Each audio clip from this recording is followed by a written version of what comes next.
there's a certain word called epistemology, and its adjective form is epistemic. But there are many people who mistakenly use the word, the made-up word of epistemological, when really the word is epistemic.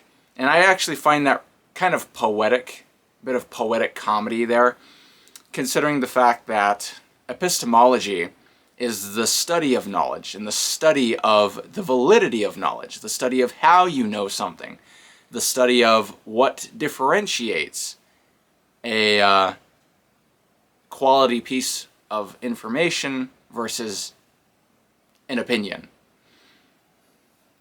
And, it's just so funny the people using that very word don't actually know what the word is supposed to be in adjective form. They're misusing the very word that they're trying to use to reinforce the argument that they're making. Anyways, I get into a lot of esoteric reading on Twitter, or rather I used to, but I don't anymore. And the reason for that is related to the meaning of this, to the main point of this video. Even when I was a child, when I was younger, I was very observant, extremely observant. And this has always been a characteristic of mine, and it's why I'm able to notice the things that I notice in our dissections, for example, and why I'm able to learn things and see the world in a way that nobody else really seems to see it. You just have to be extremely observant. You don't have to know extra things. You don't have to know certain things in particular. You just have to think about the world differently and pay attention.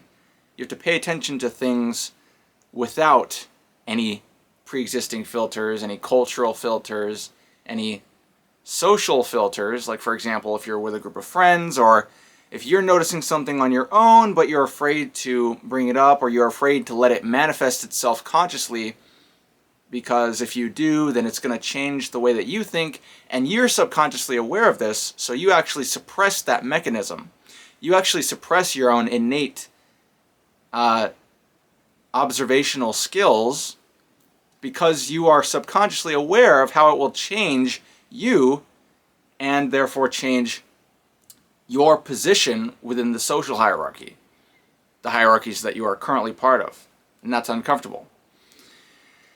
But if you're not one of those people, if you are able to brave that frontier of intellectualism, true intellectualism, this is what true intellectualism actually is. Now, I hate to call it that because it's going to imply that I think of myself as one, which I don't. I don't like that. The worship of the intellect is satanic. It distances you from God. It dissociates you from your body and from your true nature and from the source. So I don't like to say it like that because I don't want to imply that the intellect is to be worshipped, because it is not. However, true intellectualism is that mechanism of extreme observance that most people have, but that they suppress. Maybe most people don't have it. Anyways, to come back to the main point, I've always been extremely observant, and I've also never been one to suppress that extreme observational nature within myself.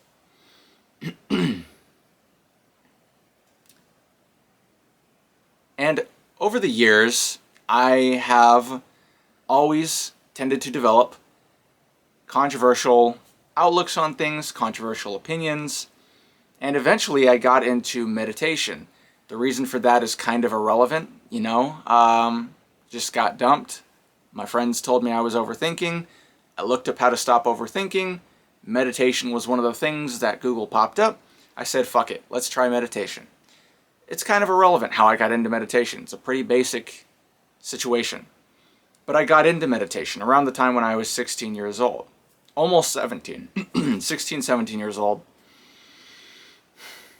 And I didn't know much of the vocabulary that I use when I say source or God or presence or stillness, things like that, vocabulary like this that I have used over my time making content that you guys have heard me use. If you've followed me on TikTok especially, because that's when I used to talk about it a lot more often, I didn't actually know that that's what those things were called until I read The Power of Now in 2020. But I had been meditating and I had been aware of that inner divine mechanism within myself for 4 years prior. So for many years, and for a couple years, I ran my brain successfully. I messed up and really kind of screwed my brain up for a bit because I was irresponsible with the mechanism.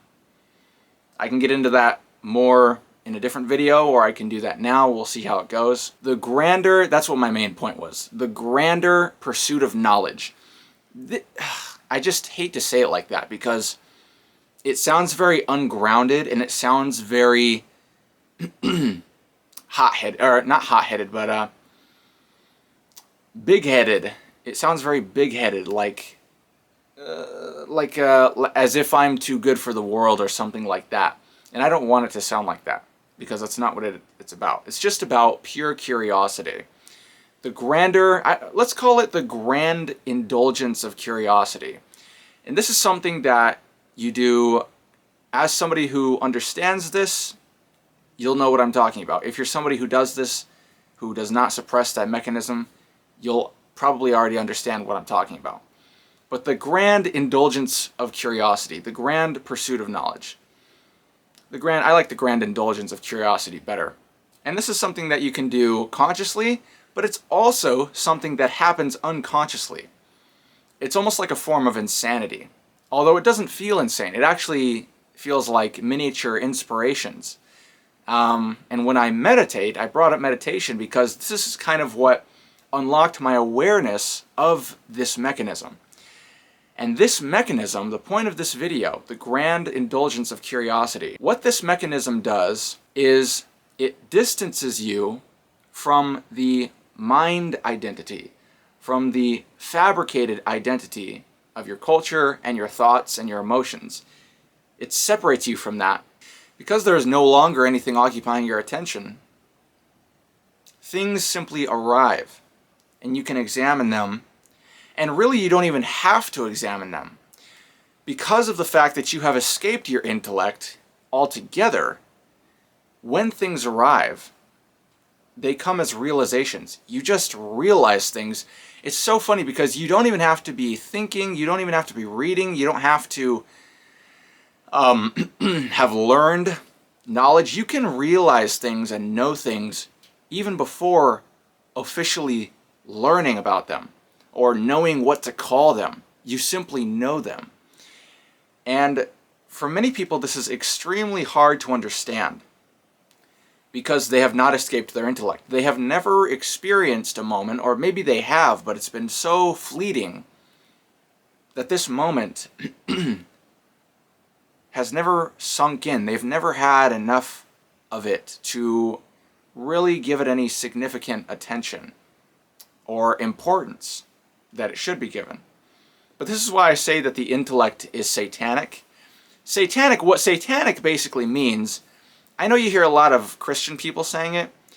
It's funny because a lot of the things that I've realized align with Christianity, but I like to use different vocabulary than they do. I like to speak of it in terms of the mechanism, the inner mechanism, and its byproducts, as opposed to external forces that I am at the mercy of. But, that's neither here nor there.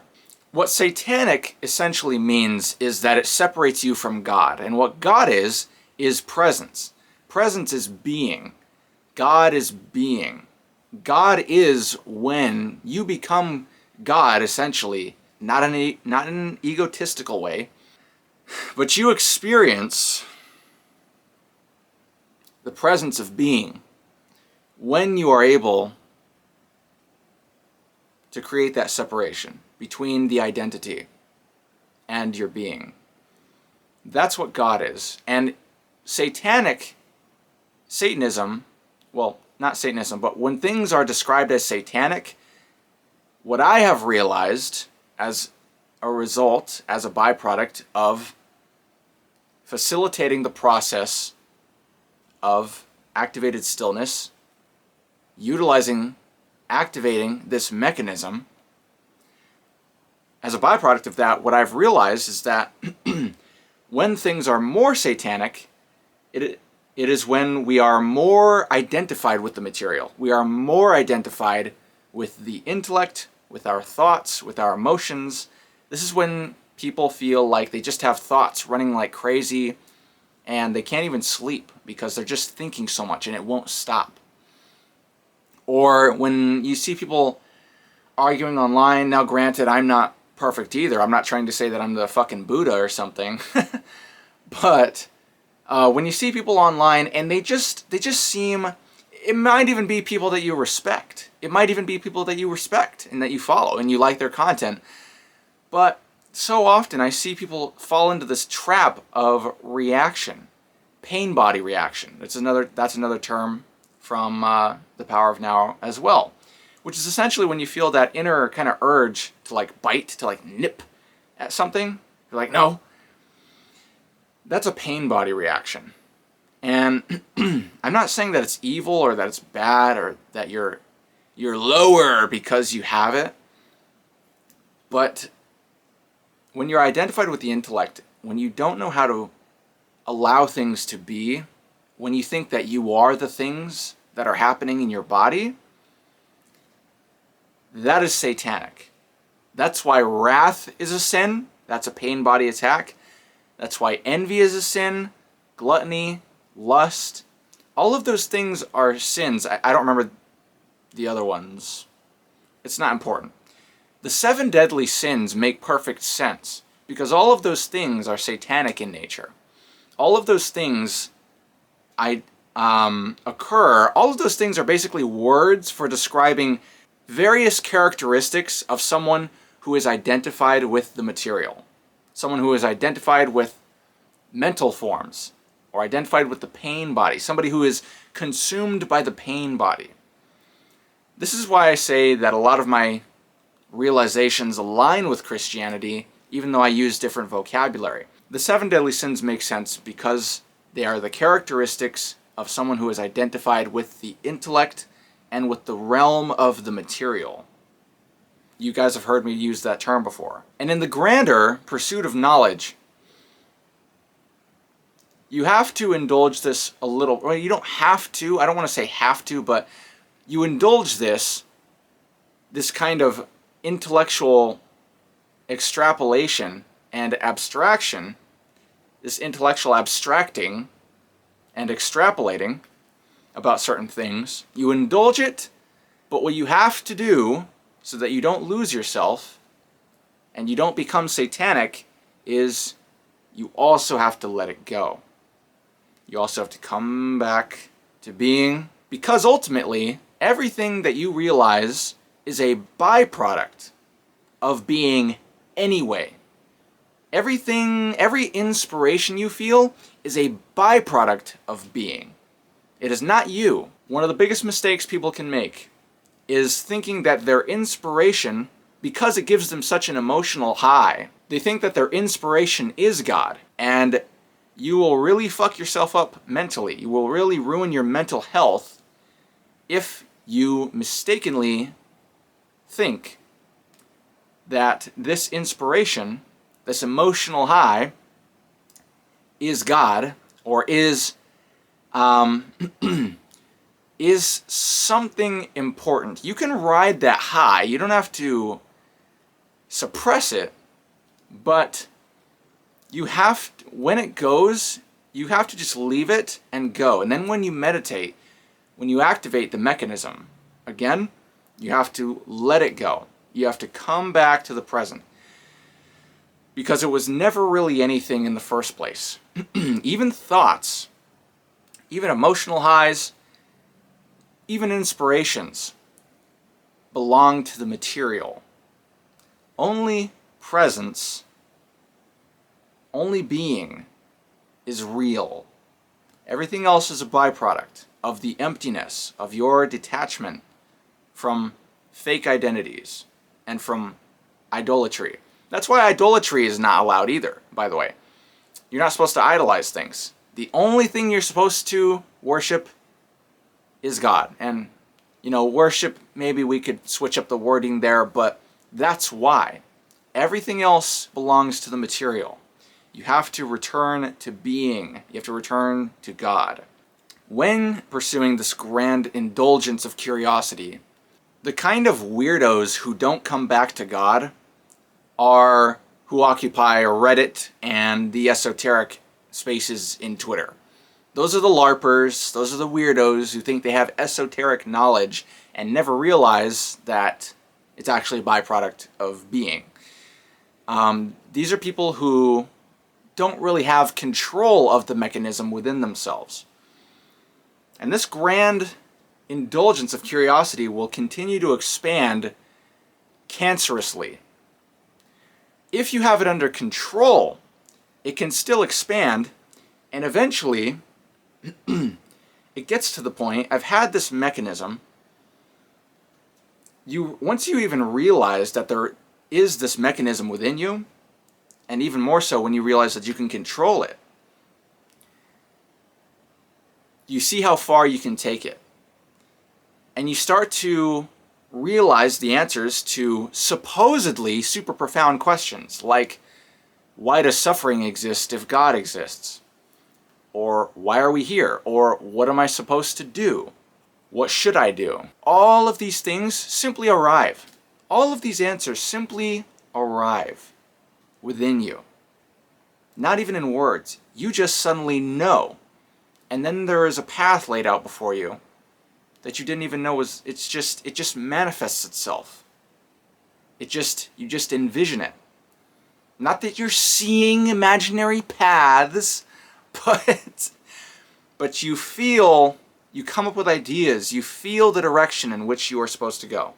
These things just arrive within you when you are open, when you have activated the mechanism, when you facilitate the process of activated stillness. And eventually, I used to think that this could go on forever. And it can. But, once it gets to the point where you've used it so much that you kind of know everything. You can't really tell the future, but you understand the past with perfect clarity. And you understand the cycles. And then you understand where you exist within the cycles of the material as well. And you can kind of accurately project where things are going to go. If you're a doomer, you're wrong. By the way, you are identified with your mind if you're a doomer and you're black-pilled and everything's ruined. That's not how reality works. Okay? You're identified with your mind, you're identified with your thoughts and your feelings, and you probably just need to work out and take some vitamin D. But eventually, it comes to the point you have to realize, and one of my biggest points in this video is you have to eventually realize that what you're doing is kind of no different than playing a video game. This indulgence of curiosity. While it is important, it is still just another tool at your disposal. And it's so inspiring. It feels so good. It provides such clarity. And as humans, our biggest fears are of the unknown. And so, understandably, one of the most addicting things would be an inner mechanism which just supplies you with whatever knowledge you desire without having to actually do anything. But you have to come out of that. Yeah. I have to make sure my camera's not overheating, but we're good. But you have to come out of that. Because you're essentially stuck in Neverland. You're kind of being a Peter Pan. It's not as bad as being addicted to porn per se, but you're kind of stuck in Neverland if you do that infinitely. And at this point in my life, that kind of happened for many years. I had so many questions, and I just let this mechanism kind of run. I just let the simulation run, Just to wrap up, though, fortunately we are at the end. Just to wrap up, though, at this point in my life, and what I want to implore those of you who understand what I'm talking about to do is to contract again. Bring that mechanism back. Let all of it go, because it is not you in the first place. It is a byproduct of your being. Come back to being and start executing. Nobody cares what a smart fucking cookie you are. Okay? And if you know so much, then why aren't you doing so much? And at the end of the day, you have to just get tired of not seeing what you know you can accomplish actually exist. You have to actually want to put that out there for others. You have to actually want to create things for your family, for your future generations. You have to actually bring these things into existence. People like us are the reason civilizations so magnificent as the kind we've seen in Europe and the United States and in small pockets throughout the rest of the world. We're the reason things like that exist. People who see beyond the horizon and actually execute. And I implore those of you who understand what I'm talking about to get to work. Thanks for watching. And follow me on Twitter in case you're not already, because you're missing out on a lot of good content if you're not.